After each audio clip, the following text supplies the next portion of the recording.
तो old is gold में आपका स्वागत। स्वास्थ्य संबंधी चर्चा में होम्योपैथिक के अंदर एक भारतीय दवा जिसका नाम है एकेलिफा इंडिका। एकेलिफा इंडिका दवा एक बहुत ही बेहतरीन दवा है और जिस काम के लिए आप लेंगे उसको अंजाम देती है। विशेष करके ये केविटी में काम आती है।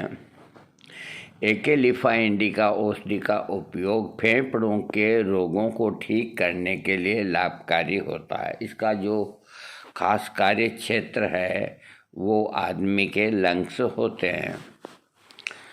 सुबह के समय में अचानक सूखी खांसी के साथ खून का आना और शाम के समय में स्याही की तरह जमा हुआ खून आना तथा इन सब लक्षणों के होते हुए भी बुखार न हो, सुबह के समय में अधिक कमजोरी महसूस हो रही हो तथा दोपहर के समय में शरीर में शक्ति आ जाती हो, तो ऐसे लक्षणों के रोगी को ठीक करने के लिए इस औषधि का प्रयोग करना चाहिए।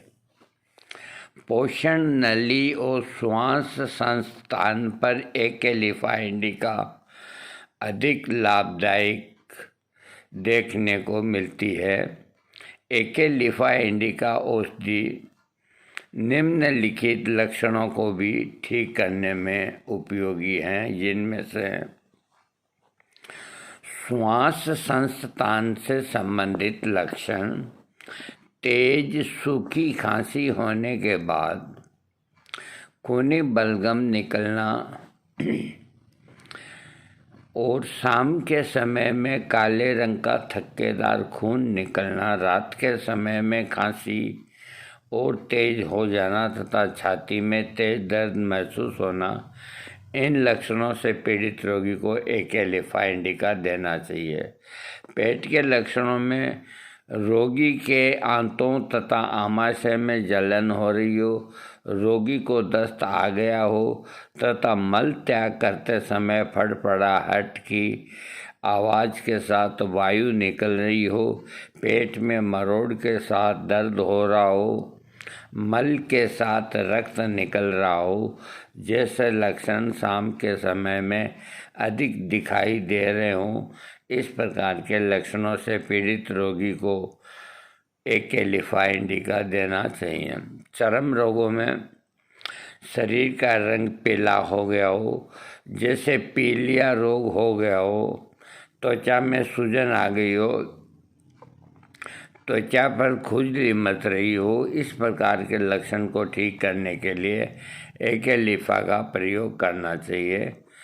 छाती यानी कि चेस्ट से संबंधित लक्षण, सूखी खांसी हो या बहुत अधिक परेशान करने वाली खांसी हो, बलगम के साथ खून भी निकल रहा हो, सुबह तथा शाम के समय में खांसी का प्रभाव और तेज हो जाता हो, छाती के पास लगातार तेज दर्द महसूस हो रहा हो, सुबह के समय में बलगम के साथ निकलने वाले खून का रंग चमकदार लाल और थोड़ी मात्रा में निकल रहा हो, दोपहर में निकलने वाले खून में गहरा रंग हो तथा जमा हुआ निकल रहा हो, नाड़ी कोमल और दबावशील हो, ग्रास नली ग्रसनी तथा आमाशय में जलन हो, तो ऐसे लक्षणों में एकेलिफा लाभ करती है।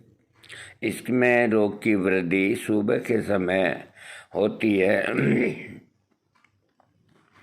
इसका संबंध आर्निका, नाइट्रिक एसिड और फास्फोरस के साथ है और इसकी 30 पोटेंसी देनी चाहिए।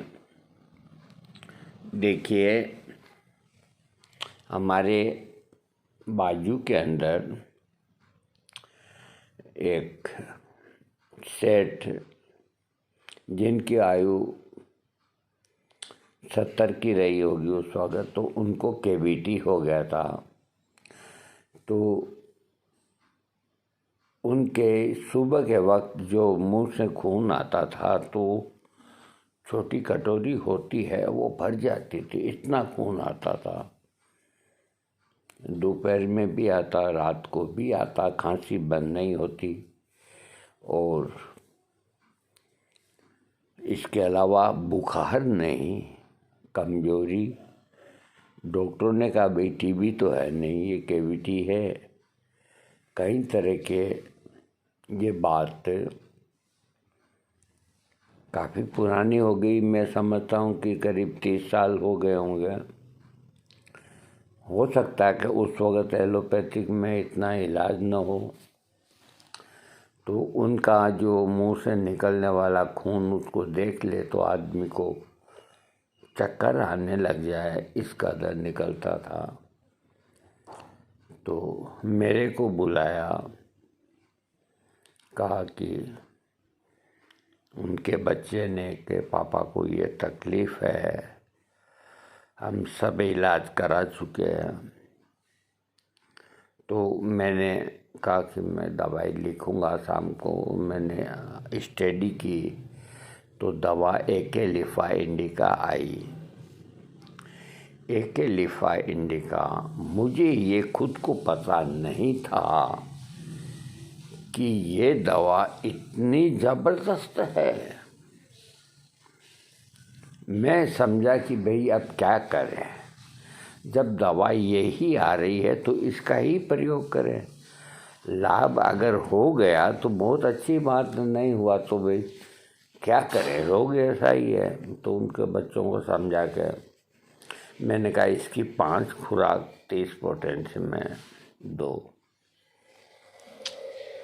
और उस वक़्त होम्योपैथिक में जर्मनी देते थे या लोकल देते थे, ये सब अड़ंगे नहीं थे, न कोई बेईमानी थी।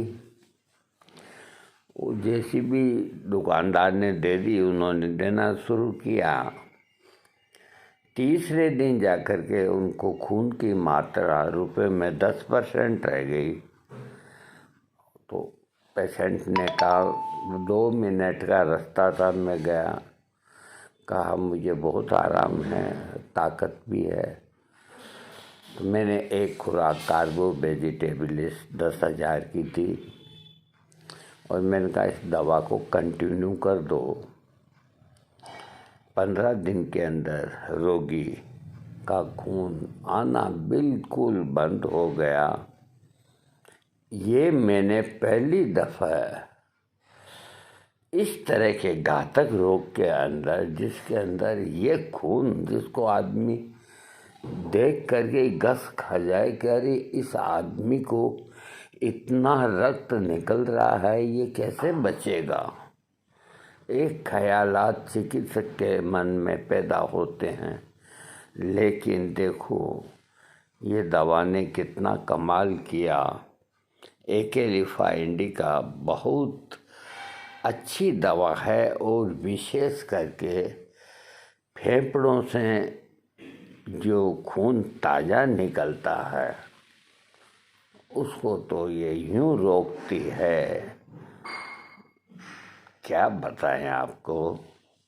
महात्मा हेनीमैन को हम सैल्यूट करते हैं कि वो ऐसी ऐसी दवाइयाँ होम्योपैथिक में दे के गए हैं कि कोड़ियों के अंदर आदमी ऐसी पाजी बीमारियों से निजात पा जाता है। हम कभी कभी सोचते हैं कि महात्मा हेनीमैन कितना उपकार करके गए हैं इस संसार के लोगों के लिए, जिसका आज फल सभी खा रहे हैं, खाते रहेंगे। आज होम्योपैथिक, उस वक़्त खाली इतने पहचान थी, मीठी गोलियां आती है, फोगट में मिलती है, खा लो कोई नुकसान नहीं, तो लोग जेब से निकाल के डब्बी से खा लिया करते थे, पुड़िया निकाल के।